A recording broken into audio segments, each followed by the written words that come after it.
The Devil's Forge. I just got this in. I'm super excited about this. My kids and I have been watching Forged in Fire, and so I think that's their new favorite show. It came with this. The one I got had one door on it. It has this arm that I just basically screwed in the side. See the insulation in there. I'm going to have to cover that with the refractory cement, which they give us some of that as well. We have to mix.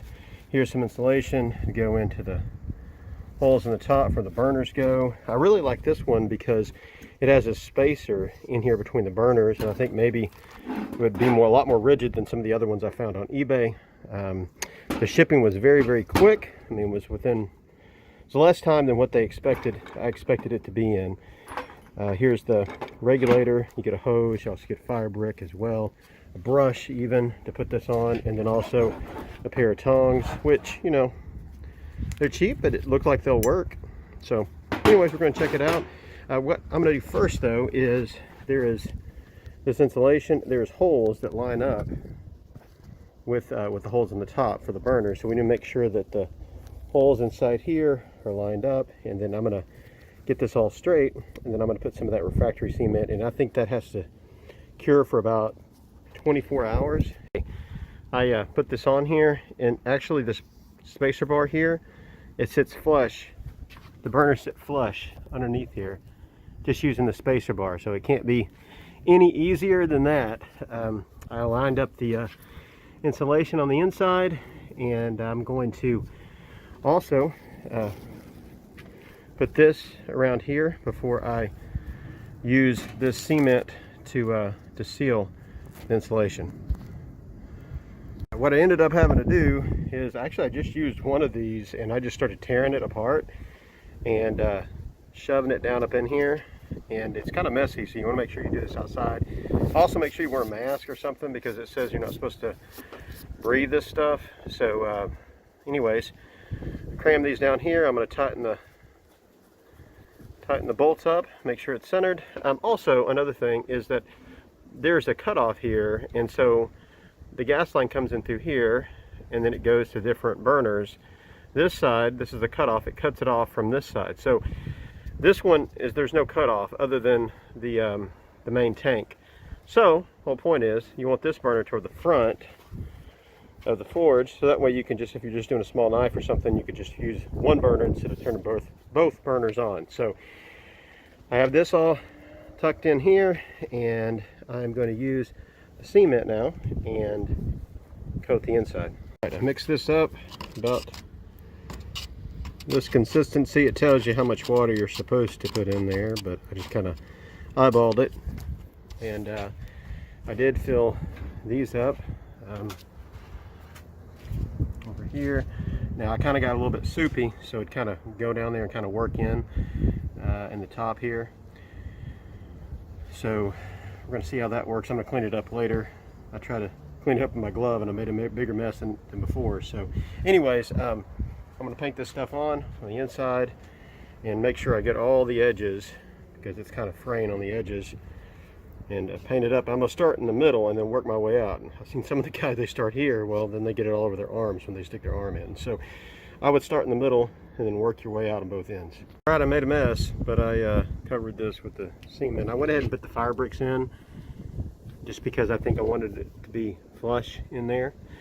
Also what I did was I made kind of a wash almost with the remainder, because I wasn't quite finished whenever I ran out of this cement stuff, but I kind of made a wash, and then what I did is get the brush wet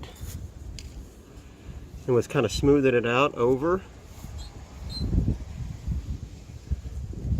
the cement. And what it does is it kind of fills in any holes or anything, because this insulation is kind of tears pretty easily, and so I've seen other people, other YouTubers, when they're putting it on, it tends to rip and tear, and it doesn't really stick very well. But if you wet it a little bit more and make sure it goes on, and I did it in several different types of batches. So I did it the first batch, and then I came back through with a wetter batch and kind of smoothed it all out. So anyways, that's what I did. We will see how it works. I don't know if it'll crack a bunch, but we will see, and I'll let you know. All right, it's been a couple of days, not by design, but just because I hadn't got a chance to get back around to it. But it's dried up really nicely. kind of see inside. Check it out. See the top. And then here's the front. So we're going to try to fire this thing up and see what happens. All right, I got the gas hose up here. I have it clamped on. And then you got the hose going around. Make sure that you go ahead and put your clamp on before attaching it to the regulator. And so on the regulator, you'll get like several different parts like this. Well, the hose, the way it attaches is that this section goes through this threaded nut, and the threaded nut screws on like this onto the regulator. And this hose fits on top of this. And again, make sure you have the clamp on the hose to begin with, and you go and you tighten it up. This section goes to the gas tank, and this goes right on top of here, and it threads in. So that's how that works. All right, this is what it should look like. I used a wrench and tightened it up here, and then tightened this connection here. This is tight, and I just barely put this in, and we're going to try to start this thing up. I'm not exactly sure how open this needs to be, but the idea behind it is you open this up and oxygen comes in this way. And so we're going to open it up a little bit like this and start it off. It's maybe about an eighth of an inch is what I'm going to start off with, and we'll just go from there and see what happens. All right, I'm going to open this up.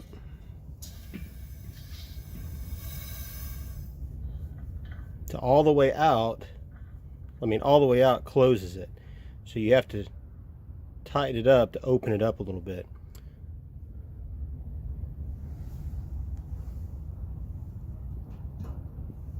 All right, I want to make sure that this is off because I want to put this way is off. So I just want to start this burner first, and then we'll move to the next burner. So I'm going to open it up a little bit. See what happens.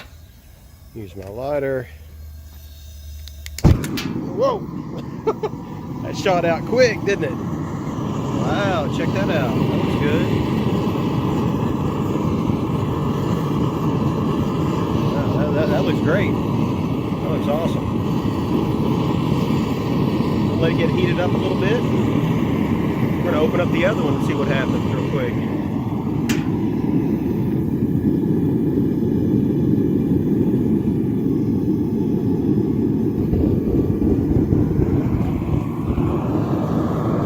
Both burners are going in there. We could open this up just a little bit. I just barely have it going.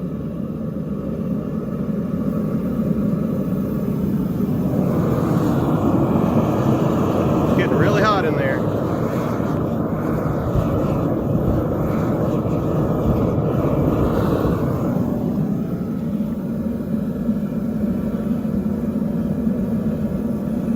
Give it a little bit more.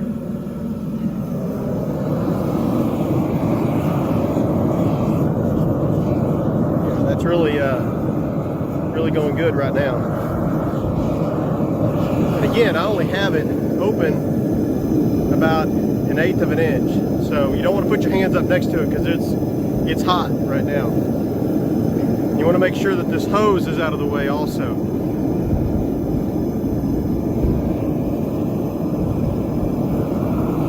I know someone had mentioned that it's really loud, but it's not that loud. Looking good. All right, so I just turned it down to one burner, and I have this old file that I've used to make, well, I was going to make a guard out of it, but we're going to see how that works. These are the tongs that they give you.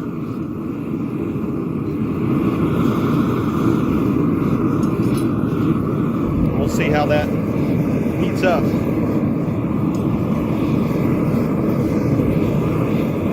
This has been going about a minute or so, and it's pretty working pretty good.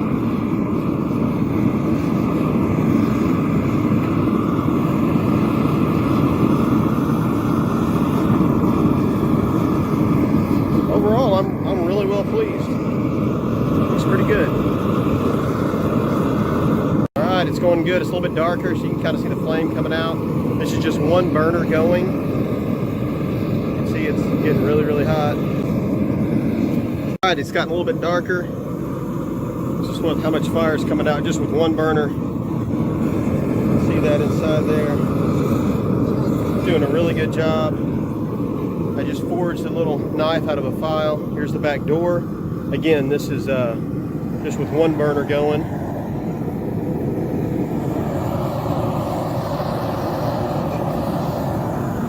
It's really, really impressed. It's working out really well.